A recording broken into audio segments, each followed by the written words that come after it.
Bom dia, espero que tenha tido um grande fim de semana e que esteja preparado para iniciar esta. Olha, eu hoje tinha preparado aqui um menu que naturalmente inclui o período de ordem do dia e tinha começado, ou melhor, tinha-me proposto começar. Desculpem, eu esqueci-me de dizer. O meu nome é Camilo Lourenço e esta é a cor do dinheiro do dia 10 de fevereiro do ano da graça de 2020. É que depois há espectadores que ficam um bocado chateados que eu não digo ano da graça. E portanto estamos no dia 10 de fevereiro do ano da graça de 2020. Mas dizia eu, tinha-me proposto começar com aquela famosa fase do Falinhas Mansas número 2, mais conhecido por Mendonça Mendes, que também doubles as Secretário de Estado dos Impostos. Eu gosto muito desta expressão. Secretário de Estado dos Impostos. Quer dizer que esta gentinha só pensa em impostos, mais nada. Percebe? Mas, entretanto, vi uma manchete de um jornal, já vou falar dela, que confirma a marmelada toda que eu tenho falado nos últimos anos. Não é meses, é anos, que mostra como é que o socialismo destrói as sociedades e a economia, ok? Eu já lá vou. Em primeiro lugar, vamos ao período antes da ordem do dia. E vamos começar por onde? Eu, na semana passada, tinha comentado aqui muito en passant, porque eu próprio não tinha lido aquelas respostas que o nosso meritíssimo Primeiro-Ministro, António Costa, deu ao juiz Carlos Alexandre. E dei-lhe aqui conta de que o juiz também pediu ao Ministério Público para analisar se naquele caso não haveria violação de segredo de justiça. Bom, mas eu não tinha lido tudo e não tinha lido com detalhe, coisa que me dei ao luxo de fazer no fim de semana.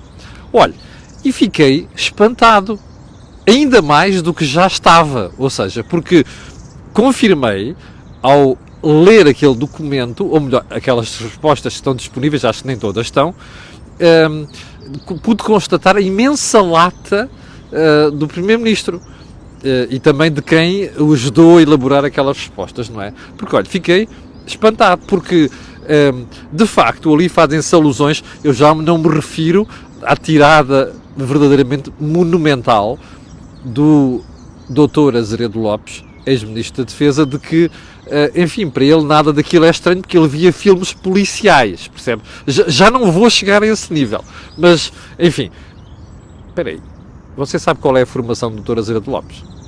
Vá lá pesquisar. E depois de pesquisar aquilo, tu diga assim, como é que é possível uma pessoa com esta formação e, portanto, com aquele nível de intelecto, dar respostas daquelas? Quero dizer apenas uma coisa, esta gente está à rasca, percebe? Está à rasca, porque percebeu que meteu a pata na poça no dossiê Tancos. E agora quer fugir com o rabito à seringa, como se diz na linguagem do povo. Eu e muitos outros que não somos parvos é que não temos que engolir isto. Razão pela qual eu hoje estou-lhe a falar outra vez da história das respostas do Primeiro-Ministro. E porquê? Por uma razão muito simples. Aquela malta, o Primeiro-Ministro e o Azeredo Lopes dizem que achei estranho e diabo 4.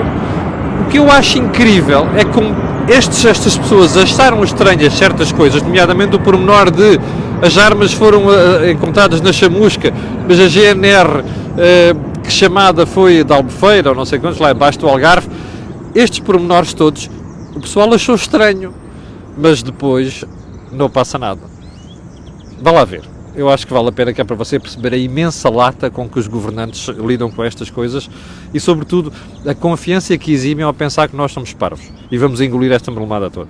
Segundo ponto, Rui Rio disse neste fim de semana, olha, eu vou remeter o Congresso, para que eles estavam à espera que eu comentasse o Congresso do PST em primeiro lugar, para mim não teve interesse nenhum e vou remetê-lo para o final deste programa, ok?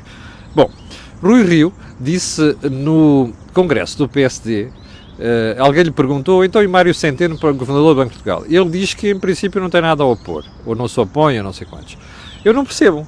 Então, ele passa a vida a criticar o Mário Centeno e as decisões que o Governo toma em variedíssimas áreas, particularmente na economia, e se Mário Centeno for nomeado para Governador do Banco de Portugal, ele não tem nada a opor? Não estou a perceber. É que o ofício do Governador do Banco de Portugal é ainda mais sério do que o ofício do Ministro das Finanças, não é? Porque o ofício do Ministro das Finanças dá para aquilo que foi as tangas e as tretas que Mário Centeno pregou durante 5 anos. Não está preocupado que passar para o Banco de Portugal, que é uma instituição onde tem que ser mais sério do que o Ministro das Finanças, se vá pôr uma pessoa que, já com um ego mental como Mário Centeno, não? Já agora, é assim, não está preocupado em saber se o Governador do Banco de Portugal vai dizer ou vai tomar posições diferentes daquelas que tomou o Ministro das Finanças, curiosamente com o mesmo nome, Mário Centeno e Mário Centenix? Não? Enfim, é nestas coisas que me surpreende, de facto, o Rui Rio, pela negativa, obviamente. Terceiro ponto, parece que na semana passada soubemos que aquela pessoa que alegadamente escreveu o livro de José Sócrates, que é professor na Faculdade de Direito de Lisboa, Domingos Farinho, tinha um processo às costas. Mas parece que descobrimos também no fim de semana que ele anda a avaliar juízes. Ouviu bem? Eu não sei onde é que chega a falta de senso às vezes em Portugal, mas chega muito longe. Percebe? Uma pessoa envolvida naquilo, cujo caso não está resolvido, anda a avaliar juízes que depois nos vão julgar, é isso? Portugal é um país muito esquisito. Como está na manchete do meu jornal hoje de negócios, veja lá que a IP, Infraestruturas de Portugal, contratou uma empresa que fez parte de um cartel contra a própria IP. Realmente Portugal é um país de muito bom senso, não é? Bom, vamos para o ponto mais importante, que é a agenda. Eu ia começar com a questão da grande baixa de impostos de 2021, prometida pelo Falinhas Massas número 2. Mas vou mudar tudo, e vou mudar tudo porquê? Olha, vou-lhe mostrar aqui uma manchete, que é a manchete do Público de hoje, que diz assim: arrendar casa em Lisboa é mais difícil que em Barcelona e Berlim. Agora veja, nas 3 cidades, uma análise que cruza rendas e rendimentos de um agregado a residir num T2 mostra que a taxa de esforço dos 30% é ultrapassada. Eu já lhe vou a esta história da taxa de esforço. Mas em Lisboa essa taxa de esforço quase duplica e chega a 58%. Taxa de esforço, para você perceber, isto é assim: quanto é que você gasta com a renda numa habitação ou com a prestação da sua casa que comprou, versus o seu rendimento?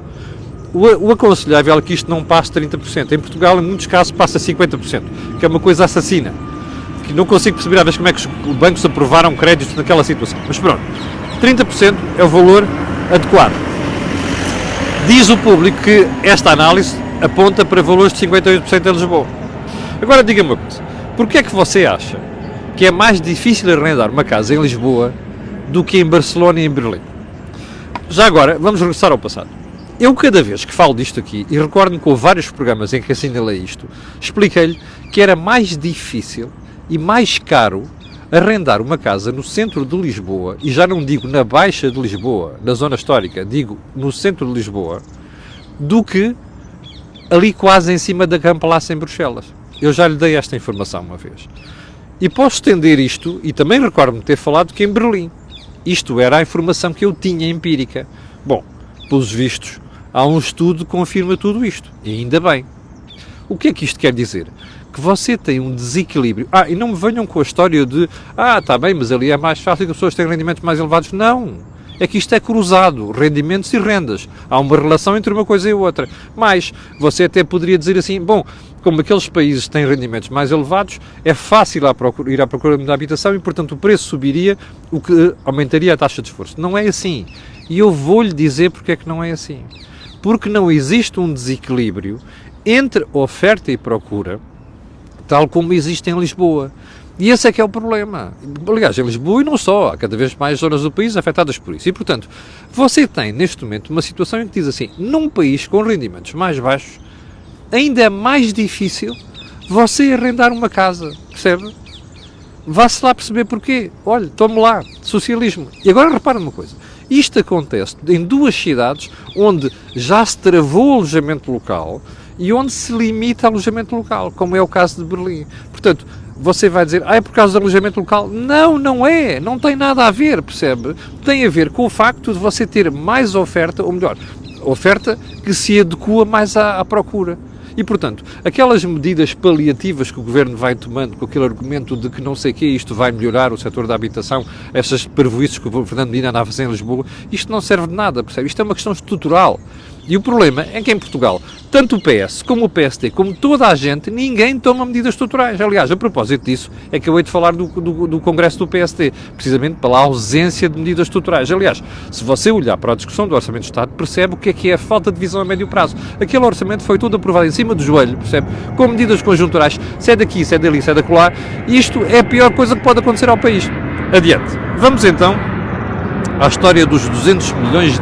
Não, à grande baixa de impostos em 2021. O Dr. Mendonça Mendes anunciou isto para o orçamento do próximo ano. E houve alguém que foi perguntar ao Dr. Mário Centeno o que é que era isto de grande baixa de impostos. E o Dr. Mário Centeno virou-se com aquele seu pragmatismo de quem é Ministro das Finanças e diz assim: não, essa baixa dos impostos de 2021 corresponde a um valor de 200 milhões de euros. E esses 200 milhões de euros até já estavam, não é novidade, já tínhamos falado sobre isso, é verdade. Bom, isto... e a forma como o Dr. Mário Centeno falou até contradiz, de certa maneira, aquilo que disse o Dr. Mendonça Mendes. Porque quem ouviu o Dr. Mendonça Mendes ficou assim a pensar: espera aí, mas isto é o quê? 300, 400 milhões, 500 milhões? Aliás, eu tive para falar sobre o assunto a semana passada, não falei, porque as contas que eu fiz, depois de ter conversado com alguns analistas, apontavam para um valor de 400 milhões de euros. Ou melhor, para ser mais honesto, entre 350 e 400 milhões de euros. Ora bem, este valor que eu apurei, e repito, é feito de forma não científica, apenas misturando alguns indicadores, por exemplo, o crescimento da economia no próximo ano, imagine, inflação de 1%, economia a crescer 2%, dá um PIB nominal de 3%. Ora, você vai fazer as contas ao crescimento da despesa, em termos nominais, ali umas contitas apontam sempre entre os 300, 150 milhões ou 400 milhões de euros no limite mais elevado. Ora, isso era o que eu estava à espera. Afinal, não. São 200 milhões de euros. Há aqui duas coisas que quero dizer sobre isto. Em primeiro lugar, não tome isto como garantido, ok? Porque se as coisas não correrem bem este ano, o carry-over, ou seja, o efeito de arrastamento para 2021, não vai ser aquilo que o Governo está à espera. O que significa que não se poderá concretizar esse abrandamento. Ou melhor, até pode acontecer. Já agora, eu vou-lhe dizer o que é que pode acontecer. Olha, é criarem mais escalões de IRS e, portanto, libertarem receita de IRS que vai para as famílias, mas que depois é absorvida de outras maneiras, como adivinhou, precisamente através da fiscalidade indireta. Olha, você tem um exemplo disso que aconteceu na legislatura anterior, como baixar o IRS e aumentar o ISP, não é? E outros impostos indiretos e contribuições também. E, portanto, é isso que lhe pode acontecer. Portanto, não esteja a contar com isto. Em segundo lugar, que é muito importante pensar nisto, que é, se você chegar a 2021, imagine que até lhe dão uma benesse no IRS. Tudo isto vai depender do comportamento das nossas contas externas. As contas externas estão-se a deteriorar. Sabe qual é o risco de andar a dizer às pessoas agora: não, vocês têm taxas de retenção na fonte mais baixas, portanto podem gastar.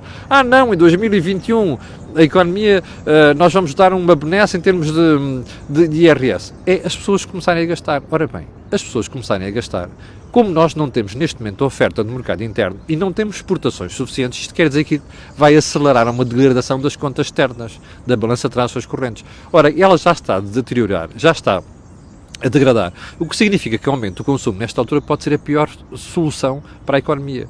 Porque o que nós precisamos é de aumentar as exportações. Portanto, esteja preparado para isto, porque se você tiver uma degradação da balança de transações correntes, o que vai suceder em 2021 até pode ser que lhe deem uma benesse de IRS, mas depois você leva uma trancada naquilo que é impostos indiretos. Não se fie nestes anúncios antecipados de que alguma coisa vai ser oferecida em 2021. Bom, então vamos lá, antes de irmos ao Congresso do PSD, tentar analisar qual é a leitura que se pode fazer da forma como decorreu o processo de aprovação do Orçamento de Estado. Vocês já sabem qual é a minha opinião? Em parte. Primeiro, você teve um governo absolutamente demagogo e eleitoralista no que andou a fazer, e depois teve uma posição, com exceção do PCP, devo dizer, nunca pensei dizer isto na vida, com exceção do PCP, uma posição irresponsável. A começar pelas críticas que já fiz ao PSD. Erráticas, uma coisa, amanhã é outra, depois o zigue-zague para aqui, o zigue-zague para ali, depois é mais tarde, depois é mais cedo, depois vou atrás da proposta daquele. Bom, uma coisa nunca vista. Eu confesso que nunca vi uma coisa daquelas. Bom, mas não é só o PSD que merece crítica. Merece crítica o Bloco de Esquerda, que andou a fazer demagogia lá à PSD, e mais, o próprio Governo. eu não fiquei nada tranquilo como cidadão quanto à forma como o Orçamento de Estado foi aprovado. Porque isto mostra que vai ser mais do mesmo nos próximos anos. A menos que o Dr. António Costa resolva fazer um novo acordo escrito com a oposição. Mas o que me cheira a mim é que este vai ser o caminho. Ora, eu não sei se, como diz o Dr. Mário Centeno, a economia começa a dar sinais de acelerar outra vez. Se der sinais de acelerar, está tudo bem, o Governo não vai ter chatices. Se a economia não acelerar, em 2021, a gente vai ter um retomar deste processo. Bom, mais grave disto tudo é que, com a economia a desacelerar, ou que a economia a acelerar, o mesmo é dizer, sem acordo de Nova Geringonça ou com acordo de Nova Geringonça, há uma coisa com a qual você não pode contar, que é medidas de fundo, medidas estruturais, onde, por exemplo, naquele assunto que falámos há bocadinho, que é a questão da habitação, onde, por exemplo, nas medidas para tornar a economia mais competitiva, onde, por exemplo, no mercado laboral, onde, por exemplo, na fiscalidade, nós temos impostos muito elevados. Vá comparar Portugal, impostos às empresas e aos particulares, com países como a República Checa, a Eslováquia, a Lituânia, e se você quiser mesmo a Irlanda, que felizmente a Irlanda já não está sozinha. Ora bem, tudo isto vai ficar em águas de bacalhau. E, portanto, o que nós podemos esperar é que a economia portuguesa nunca dê aquele pulo que outras economias que estavam atrás de nós estão a dar. E, portanto, esse é que é o problema. Os orçamentos de Estado e todas as outras medidas acabam por apontar sempre para coisas anunciadas acima do joelho e para um período de um ano. Portanto, se há coisa que não me deixou na discussão deste orçamento de Estado, é tranquilo em relação ao que vem aí. Já lhe expliquei aqui como é que PSD e CDS, aliás, já tinha explicado como é que o PSD saiu mal da discussão do orçamento, mas chegámos a saber no fim de semana pelo Expresso que afinal o Governo telefonou ao Dr. Francisco Rodrigues dos Santos e que ele se terá abstido na sequência da chamada do Governo. Bom, a explicação que vi Francisco Rodrigues dos Santos dar e que citei no meu artigo do Jornal de Negócios é que, bom, de facto, estava-se a anunciar medidas sem compensação orçamental. Eu não estou a perceber qual é a compensação orçamental que o Dr. Chicão queria. É aumentos de impostos, como queria o PSD? Aumentos de impostos verdes? Não, este é que é o problema da direita portuguesa, está a perceber? É que não há no PSD nem no CDS ninguém que diga assim, nós vamos baixar o IVA da luz, mas vamos cortar despesa, não vamos aumentar os impostos. Podem dizer, também não se consegue baixar despesa em 760 milhões de um ano para o outro. Pois não, mas pode-se baixar em 4 anos. E essa visão de médio e longo prazo é que não existe. Não existe no PS, não existe no PSD, não existe no CDS. O CDS e o PSD estão encostados aos socialistas, são socialistas e têm medo de explicar ao país onde é que se corta despesas. Não é na história de dizer assim, nos gabinetes ministérios, isso vale pouco. É preciso cortar noutras zonas, porque Portugal tem muita despesa improdutiva e que não foi resolvida durante a intervenção da Troika. Ora, o PSD e o CDS têm medo de dizer isto ao país. E por isso é que aparece com estas tretas de que vamos abaixar aqui, mas vamos abaixar aqueles impostos. Isto é socialismo e não os leva a lado nenhum. Ponto seguinte. Já agora, você ouviu durante a discussão orçamental uma treta completa sobre não sei quantos vão aumentar a despesa, mas depois lá se vai o assistente orçamental, não sei o quê, mas espera aí, então, mas o Governo anunciou aumento de pensões, que ainda era para ser feito, extraordinário, aumento extraordinário de pensões, que era para ser feito a meio do ano, afinal já não vai ser a meio do ano, foi cedência ao PCP, vai ser em abril ou maio, ou não sei das quantas. Bom, então, mas isto não é aumento de despesa? E não é preciso ter um aumento de contribuições e de impostos para estar a suportar isto? Isto é demagogia. O que a mim me custa é que não há ninguém no PSD, não há ninguém no CDS e na direita capaz de explicar isto e capaz de entalar o Governo nestas matérias. O que estão a dizer é assim, vocês estão a baixar a receita, mas por outro lado o Governo está a aumentar a despesa. E já agora sabe quanto é que vai custar este aumento de pensões? Perto de 200 milhões de euros. Explique-me lá onde é que se vai buscar isto. Eu gostava muito de dizer às pessoas assim, olha, eu de um momento para o outro vou pegar nas pensões de quem ganha 300 e poucos euros e pôr a ganhar 800. É impossível. Não há forma de sustentar isto. Nós podemos dizer assim, é nosso dever, como sociedade, pensar que aos poucos, em 10 ou 15 anos, vamos fazer um esforço para, através de outra fiscalidade, ir aumentar progressivamente as pensões destas pessoas. Mas isto é a 10, 15 anos. Não pode ser feito de um dia para o outro, porque o Sistema Nacional de Pensões não aguenta isto, não aguenta a Segurança Social, não aguenta a Caixa Geral de Apresentações. E não há um político neste momento que tenha a coragem de dizer isto para o público. É só demagogia. Ao mesmo tempo vai-se aumentando despesa. Espera, porque se você um dia tiver uma inversão do ciclo económico, vai pagar isto com língua de pau. Ponto seguinte. Finalmente o Congresso do PSD. O Congresso surpreendeu alguém? Olha, a mim não me surpreendeu nada. Aquilo, os Congressos, desde que os partidos passaram a ser diretas no PSD e no PS, são uma espécie de confirmação apoteótica do novo líder, mais nada. Mas o Congresso devia ter servido para alguma coisa. para olhar para a frente e dizer assim, o PSD vai fazer isto, isto, aquilo. A única coisa que eu ouvi o Dr. Rui Rio dizer foi o PSD não é direita. Ora, isso não me serve nada. Para já é um erro dizer estas coisas, não é?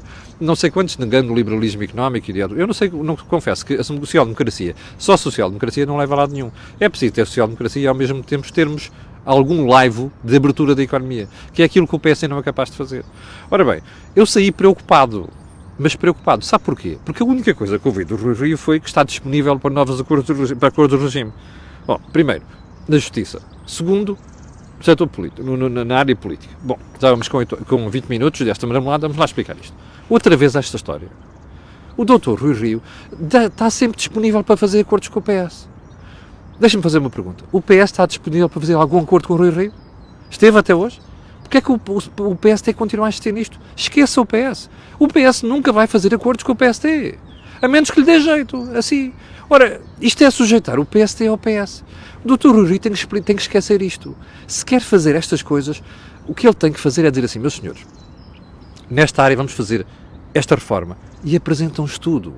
E põem isto à discussão do país. Porque pôr isto à discussão do PS vai-lhe sempre levar sopa, como já levou até agora. Se ele quer mudar o país, tem de convencer o país primeiro, que esse sim exigir do PS que faça um acordo. Ora, para isso é preciso ter um estudo, é preciso uma coisa concreta e explicar isto às pessoas e levá-las a pensar no assunto. Primeiro ponto. Segundo ponto, que é o mais importante. Repara uma coisa. Qual é a reforma menos indicada para o Rui Rio abrir a boca? É a da justiça. Repara uma coisa, na semana passada você teve a Lucília Gago e os magistrados do Ministério Público às turras uns com os outros. E isto vai continuar. E você teve, há pouco tempo, quando o Dr. Rui Rio apresentou a sua reforma da Justiça, a mudança do Estatuto do Ministério Público. Queria sujeitá-lo a mais interferência política. Ora bem, o Dr. Rui Rio está sempre com esta pancada de falar da justiça, é a pior coisa que lhe pode acontecer. Porque isto é o sinal, é a área que as pessoas mais odeiam, mais preocupa, que mais preocupa as pessoas. Numa altura em que o país fala da interferência do poder político na justiça, é a altura de andar aqui a falar em medidas na justiça. Isto é uma estupidez. Portanto, Dr. Rui Rio, esqueça isto da justiça. Pegue noutras áreas, mande fazer estudos, apresente ao país e explique isto ao país. Depois de convencer o país, vai tentar convencer o PS. Agora, andar ali a pedir esmola ao PS é a pior coisa que pode acontecer ao PSD. Bom, chegamos ao final da conversa de hoje. Eu quero agradecer às 3.000 pessoas que estão em direto, aquelas que vão ver, e quero pedir aquilo que peço sempre. Colocarem um gosto e fazer partidas nas redes sociais, porque aquilo que houve aqui não houve em mais sítio nenhum. Olha, só mais um alerta. O Think Tank desta semana não vai ser à quinta-feira, vai ser na quarta-feira, por volta das 18h30, com o Joaquim Aguiar e o Jorge Marrão. Obrigado pela sua atenção. E amanhã, às 8 da manhã, cá estarei. Com licença, bom dia.